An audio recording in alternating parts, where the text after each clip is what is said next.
یہ جو حدیث ہے، ایک حدیث ترمذی کے اندر ہے، اس حدیث کے راوی ابو کبشہ النماری ہیں۔ وہ بیان کرتے ہیں نبی صلی اللہ علیہ وسلم سے کہ نبی صلی اللہ علیہ وسلم نے 3 باتوں پر قسم دلایا کہ میں 3 باتوں پر قسم کھاتا ہوں۔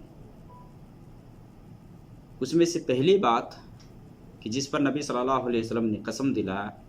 وہ ہے کہ آپ صلی اللہ علیہ وسلم نے فرمایا کہ اگر کوئی شخص صدقہ دیتا ہے تو اس سے مال نہیں کمتا، مال کے اندر کمی نہیں آتی۔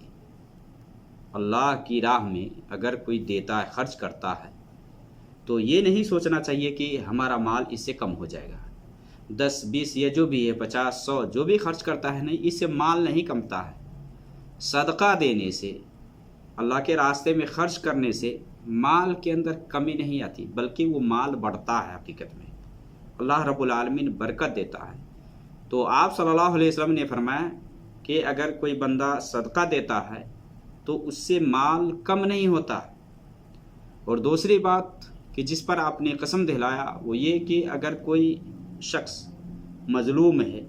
اگر کسی نے کسی بھی ناحیے سے اس کے اوپر ظلم کیا ہے، مظلوم کس کو کہا جاتا ہے؟ مان لیں کہ آپ کسی کو بلا وجہ مارتے ہیں یا کسی کا کوئی حق لے لیتے ہیں بلا وجہ، تو مظلوم آدمی اگر وہ صبر کرتا ہے، اس کے اوپر کوئی ظلم کرتا ہے، اس بنیاد پر وہ صبر سے کام لیتا ہے، تو اللہ رب العالمین اس کی عزت کو بڑھاتا ہے، عزت کو اونچا کرتا ہے۔ جس کے اوپر ظلم ہوتا ہے اگر وہ صبر کرتا ہے تو یہ دوسری بات ہے۔ اور تیسری بات آپ صلی اللہ علیہ وسلم نے یہ فرمایا کہ اگر کوئی آدمی مانگنے کا دروازہ کھولتا ہے، مانگنے کا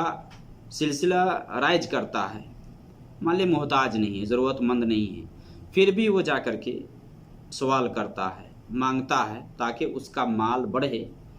تو نبی صلی اللہ علیہ وسلم نے فرمایا اللہ رب العالمین اس کے اوپر فقر کا دروازہ کھول دیتا ہے، یعنی محتاجگی کا دروازہ کھول دیتا ہے۔ وہ اور غریب اور بے بس و لاچار ہوتا ہوا چلا جاتا ہے۔ بہت سارے لوگ پیشہ بنائے ہوئے ہیں، بہت سارے ہیں جو پیشہ بنائے ہیں، مانگنے کے حقدار نہیں بھی پھر بھی مانگتے ہیں۔ ہاں، جن کے بارے میں کہ مان لے محتاج ہے، ضرورت مند ہے، بقدر ضرورت وہ مانگ سکتا ہے، لیکن بہت سارے لوگ ڈیل ڈال میں آتے مانگنے کے لیے، ایک دم بالکل آپ مان لے کہ تھوڑا دیجئے تو لینے کے لیے بھی تیار نہیں ہوتا، کہتا نہیں بڑی رقم چاہیے۔ تو یہ اس طرح کے اگر جو لوگ ہیں وہ جو کرتے ہیں اس طرح سے کہ مانگنے کا سلسلہ اگر رائج کرتا ہے، وہ مانگنے کا دروازہ کھولتا ہے،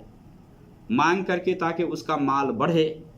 تو نبی صلی اللہ علیہ وسلم نے فرمایا کہ اس کے اوپر اللہ رب العالمین فقر کا دروازہ کھول دیتا ہے، مال اس کا بڑھتا نہیں ہے۔ چہ جائے کہ وقتی طور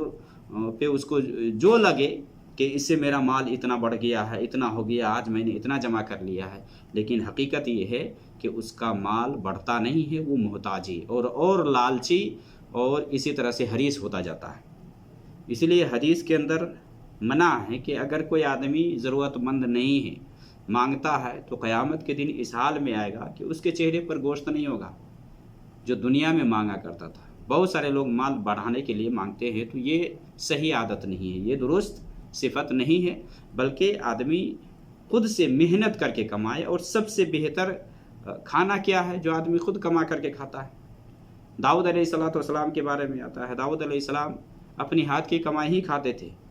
محنت کر کے کھاتے تھے۔ تو بہتر یہ ہے کہ اگر آپ 2 لقمے ہی کھاتے، اگر محنت مزدوری کر کے کھاتے ہیں، بجائے اس کے کہ آپ مانگ کر کے لائیں۔ ہاں، اگر ضرورت مند ہے، مان لے کما نہیں سکتا ہے، بے بس ہے، لاچار ہے، تو وہ الگ بات ہے۔ اور ایسے لوگوں کے لیے اسلام نے زکوٰۃ کا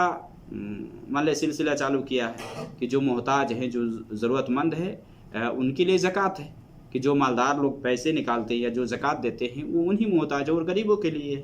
کہ ان کی مدد کی جائے گی اس پیسے سے یا اس مال سے۔ تو یہ نبی صلی اللہ علیہ وسلم نے اس میں 3 لوگوں کے اوپر قسم دلایا کہ یہ 3 لوگ کہ جس کے بارے میں آپ نے فرمایا کہ پہلا وہ شخص ہے کہ اگر صدقہ کرتا ہے تو اسے مال نہیں کمتا ہے، دوسرا ہے کہ اگر ظلم ہوا ہے صبر کرتا ہے تو اللہ تعالیٰ اس کی عزت کو بڑھاتا ہے، اور تیسرا ہے کہ اگر کوئی مانگنے کا سلسلہ چالو کرتا ہے تو اللہ رب العالمین اس کے اوپر فقر و محتاجی کا دروازہ کھول دیتا ہے۔